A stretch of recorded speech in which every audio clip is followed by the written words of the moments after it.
mkaka msanii nakwambia, mkaka maarufu nakwambia, mzuri mwenyewe, mlapa lips. Akaniambia mimi nakupenda. Nikamwambia unanipenda? Basi haya, tukaanza mahusiano na wewe. Siku moja akaniita, kwanza hapo mara kwanza nilikuwa nikimwomba vitu akawa ananipa, ananisaidia nini. Baadaye naona kimya mtu, yani ukimwomba baby naomba usaidie kitu fulani, naomba hata 10,000 ya kula, anakuambia unajua sina, mambo hayajakaa vizuri, tunajua sijaitwa kazi, kwa hiyo sina hela. I was like okay. Siku moja bwana akaniuliza, hivi kwani wewe binti hutongozwi? Nikamuuliza sitongozwi, unamaanisha nini sitongozwi? Akaniuliza wewe, yani ulivyo mzuri hivyo hutongozi hata na baba wakubwa mashuga daddy. Yani mimi sijawahi kukuona hata una sugar daddy, sijawahi kukuona hata una baba ambaye anakutumia hata 10,000, 20,000 hata laki. Nikamuuliza mbona sikuelewi, si boyfriend wangu afu nataka niwe na baba kunitumia? Akaniambia wewe binti, mbona uko mshamba? Mambo ya mjini hayo. Yani wewe badala ya kutafuta sugar daddy wewe anakuhudumia, wewe anakupa hela, unakaa hapa ukisema una boyfriend. Sasa kama mimi siwezi kukupa hela, kwa nini usitafute sugar daddy akakuhudumia? Nikasema hichi sasa sio chuo cha kike. Hichi naona nimeingia chuo cha stand. Nikamshangaa, nikauliza, akaniambia sikiza nikwambie.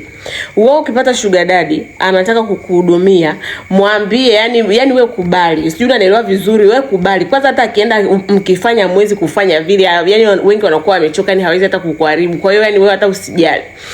Nikaondoka nikaenda nyumbani, nikakaa nikajiuliza, Mungu wangu, nimejiingiza kwenye barabara gani ili jamani? Ni boyfriend wa aina gani huyu? Kimwamboni nikajua tu kwamba huyu boyfriend bwana ni scraper. Hapa hakuna malengo, hakuna mahusiano, hakuna. Kwa sababu mtu ambaye anakupenda yani ananiambiaje nikatafute sugar daddy? Siku hiyo mada ikawa imeisha, hatukuongeaga tena. I was very disappointed na anajua kabisa I was very disappointed. Nikawa nimeondoka, nimeenda nyumbani. Siku hiyo akawa amenipigia simu. Kanipigia simu kaniambia njoo, kuna mtu nataka kuna mtu nataka nikutambulishe, nataka tutoke wote. Mimi hata sikufikiria sana. Nikawa nimeenda sehemu ambayo alikuwa ameniambia, tukaenda tukakutana ni restaurant, tukawa tumeenda, tumekula, tumeenjoy nini. Tena akawa anaagiza vitu vya bei. Si unanielewa vizuri? Yaani akawa anaangalia vile vyakula ambavyo ni vya bei, si wine ambazo ni za bei, nakwambia. Nikasema okay, nikajiuliza kwani yule kapata wapi hela? Sasa nilipofika pale nimekuta kaka na baba mmoja. Mimi mawazo yangu yote nikajua leo naona nimekuja kutambulisha kwa wakwe, leo Mungu mkubwa hivyo. Kwa hiyo hata sikufikiria sana. Tukamaliza na kwambia bili ikaja kama 400,000 nakwambia. Yule baba kaingia mfukoni katoa kadi kalipa bila hata kuangalia, hajauliza. Mimi ndio nilikuwa na kielele cha kuangalia bili ilikuwa shilingi ngapi. Tukamaliza hivyo. Akawa ameniambia huyu hapa ni rafiki yangu, sijui nini, rafiki yangu wa muda mrefu, najuana naye, ni mtu mzuri sana hivyo. Sasa nikawa najiuliza kama ni rafiki yako umekuja kunikutanisha naye wa nini? Hapo akili haijakliki. Basi tulipotaka kuondoka yule baba akaniomba namba. Yule akaniomba namba yako ya simu. Mimi nikawa nashangaa na kuwa na kigugumizi. Yule bwana asianze kumtajia namba ya simu. Kamtajia namba ya simu ni hii 1 2 3 kumepanda kimeshuka hivyo. Yule baba akachukua namba akasema, akaniambia nitakupigia. Nikaitika sawa. Yule baba akatu drop off nyumbani kwa huyu kijana, akawa ameondoka. Yule kaka tunafika nyumbani akaanza kunichamba. Yaani wewe Lizi mzembe sana. Yaani mtu anakuomba namba, mtu umeona ana hela. Wewe umeona yule ana hela, nakwambia yule sijui ni mtu wa madini, sijui ni mtu wa nini, ana pesa, mbona unakuwa mzembe changamka? Nikamuuliza hivi uko serious? Hivi unajua siku hiyo ulipokuwa unaongea masuala ya mimi kudanga, unajua ya kuanza kutembea na baba wakubwa, unajua mimi nilikuwa naona unanitania. Akaniambia mimi sijakutania, mjini maisha akili, binti changamka. Sijui unanielewa vizuri. Nikamwambia mwenzangu, haya kuna wewe makubwa. Yako haya makubwa sana. Akaniambia wewe bwana, mimi hata sikuelewi. Yule baba akawa ananipigia simu, akawa ananitumia vihela. Sasa nikawa sijachangamka sana. Yaani nikawa simchangamki sana.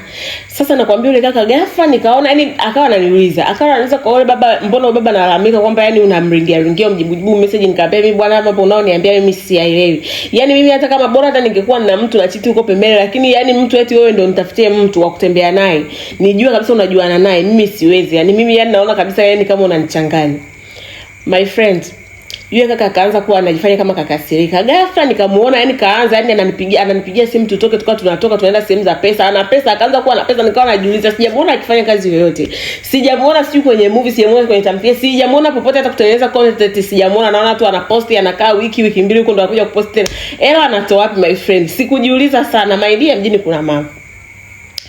My friend, siku hiyo akanipigia simu akaniambia mimi nataka nisafiri, nataka niende Dubai. Nikamwambia unataka uende Dubai? Unataka kwenda kufanya nini Dubai? Akaniambia kuna issue tu, nataka kwenda, naenda tu kutembea. Nikamuuliza unaenda na nani? Akaniambia naenda peke yangu. Sasa bwana,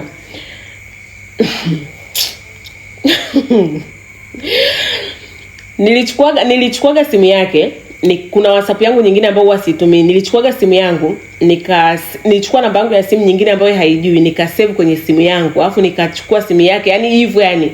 Kwa sababu nina uhakika huyu boyfriend anaweza akawa labda alikuwa anaposti vitu anaficha. Kwa hiyo kuna namba nilisave kwenye simu yake ambayo yeye alikuwa hajui, alafu nikafunga ile sehemu, kama nikiangalia status zake hawezi kuona. My friend akawa yuko zake Dubai anapiga picha kwenye WhatsApp yake ya kawaida, anaposti tu yuko sehemu tu anatembea tembea. My friend kwenye WhatsApp yake nyingine anaposti yuko na yule baba, anaandika best friend forever sijui nini, ukiwa na watu wa muhimu kwenye maisha yako sijui mbona kimeshuka. Yule baba ambaye alinitambulisha kwake, nikashindwa kumpigia simu kumuuliza, sijui unanielewa, nikashindwa kumpigia simu kumuuliza. Siku hiyo akaposti tena, akanificha. Yani naona alihide kwenye ile namba yangu ya kawaida, kwa sababu hii WhatsApp hii status nilikuja nikaiona kwenye ile namba nyingine ambayo nilisave kwenye simu yake. Akaposti yuko airport amerudi na mazawadi, aliondoka sina mabegi mawili, karudi na mabegi kibao. Naona alienda akafanywa shopping huko, nakwambia mabegi na mabegi. Mimi nikawa naongea naye, nikawa namuuliza uko wapi? Akanijibu bado yuko Dubai, wakati ameposti yuko Tanzania. Amerudi Tanzania. Nikawa najiuliza huyu mtu sasa kama yuko Tanzania, yani kuna haja gani ya kunificha kwamba karudi? Yani kwanza hapo nilikuwa na question marks. Kuanzia hapo alivyonidanganya sijui anaenda mwenyewe, alafu nikaja kumuona yuko na yule mbaba, nikajua tu kabisa hapa yani kuna jambo ambalo haliko sawa, kwa sababu kikawaida huwezi kunificha. Yani unajua mtu anayefanya kitu kibaya anajishtukia kwa sababu anajua kuna kitu kibaya anajificha. My friend akawa ameposti amerudi zake nyumbani, akaposti yuko nyumbani, akawa sasa yuko nyumbani. Kulikuwa sasa nikaona amerekodi mezani kuna chupa ya wine na Hennessy. Yeye hanyagi Hennessy, afu kuna glasi mbili. Nikajua kabisa huyu mtu yuko pale nyumbani na mtu. Sema nilichokiwaza sikuwaza kabisa nitakachoenda kukikuta. My friend nyumbani kwake mimi nilikuwa kashanipa funguo. Naenda nyumbani kwake, nimefika nyumbani kwake nikasikia watu wanaongea, nikasikia sauti za watu wawili. Mimi akili yangu yote mimi nilikuwa najua yule kaka yupo na mwanamke mle ndani.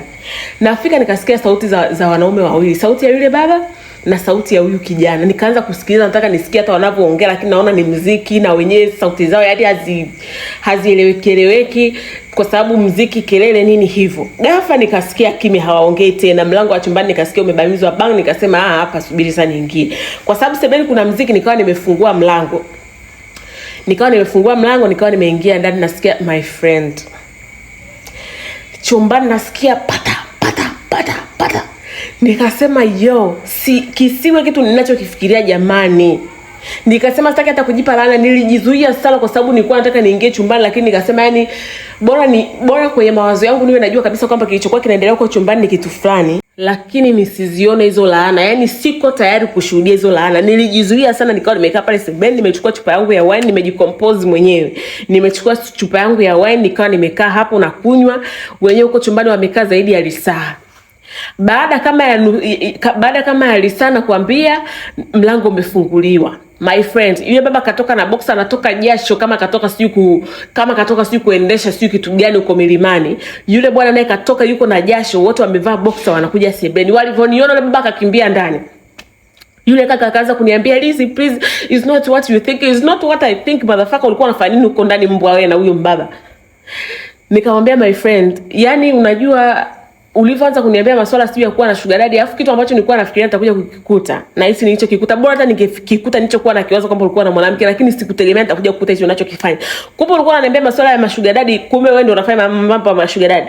Alafu bwana ambaye ulikuwa unataka kuniunganisha naye, kumbe ndio bwana ambaye wewe unatembea naye. Akawa ananiambia, "Hapana Lizzy, huyu baba mimi sikuwa natembea naye. Huyu baba alikuwa anakutaka wewe." Sema baada ya kukataa nikaona nimkubalie mimi kwa sababu baba anaenda sikutaka hela ziondoke. Nikamwambia my friend, wewe ni unachezea timu ya pili. Hakuna cha kwamba eti kwa sababu mimi nilimkataa kwa tembea naye. My friend, bwana hata tungeniambia ukweli niamue nikubali. Akaniambia, "Hamna Lizzy, unajua ni mambo ambayo nafanya sio mambo permanent na ni mambo ya siri. Siwezi, naomba usiniache kwa sababu yani kama wewe umeshajua, naomba usiniache kwa sababu hii siri ni siri yangu, sitaki mtu mwingine aje ajue." My dear, nilitoka hapo nikamblock yule baba, nikamblock Instagram, nikamblock kila mahali. Mbwa yule namuona tu anaposti sasa, mara yuko Dubai, mara yuko China, anaishi maisha mazuri. Hapo najua shughuli yake, najua huko hizo hela anazopata. Hizo hela zinatoka wapi? Mwanakumanina.